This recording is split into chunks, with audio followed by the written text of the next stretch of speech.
नागपूर शहर गुन्हे शाखा युनिट क्रमांक 3च्या पथकाने एक मोठा यश मिळवले आहे। लकडगंज पोलीस स्टेशन हद्दीतील व्यापाऱ्यांची लुटमार करणाऱ्या दोघांना ताब्यात घेतले आहेत।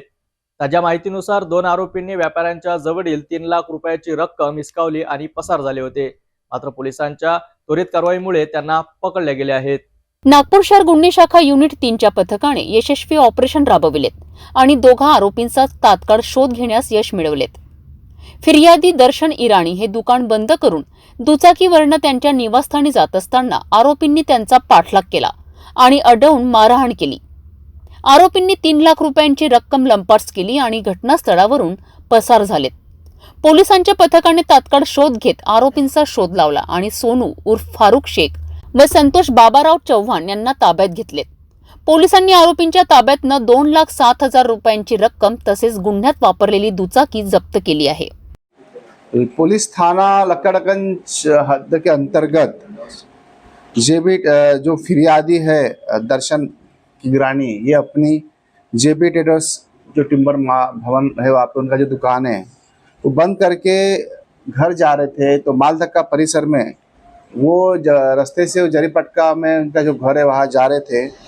तो उतने में वहाँ पे 2 मोटरसाइकिल लेके इसम आए, उनको अड़ाए, उनको मारपीट किए और उनके पास से पूरे 3 लाख रुपए छीन कर लेके गए। उस दरमियान 138/25 उसमें ऑफेंस रजिस्टर किया गया है।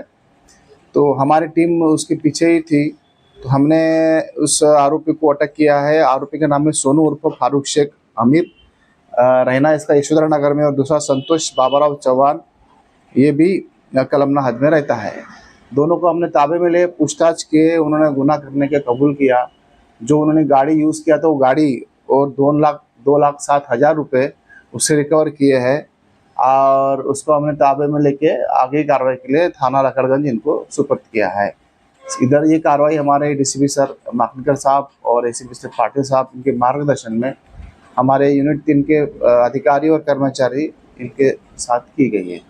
सदर प्रकरणाची अधिक तपास लकडगंज पोलीस स्टेशनच्या हवाली करण्यात आली असून पोलीस निरीक्षक अनिल ताकसांडे यांच्या घटनेची माहिती सिटी न्यूजकडे दिली आहे। ही घटना पोलिसांच्या त्वरित कारवाईमुळे सुलभ झाली असून आरोपींचा अटक केल्याने लूटमार करणाऱ्या धडा शिकवला जाईल।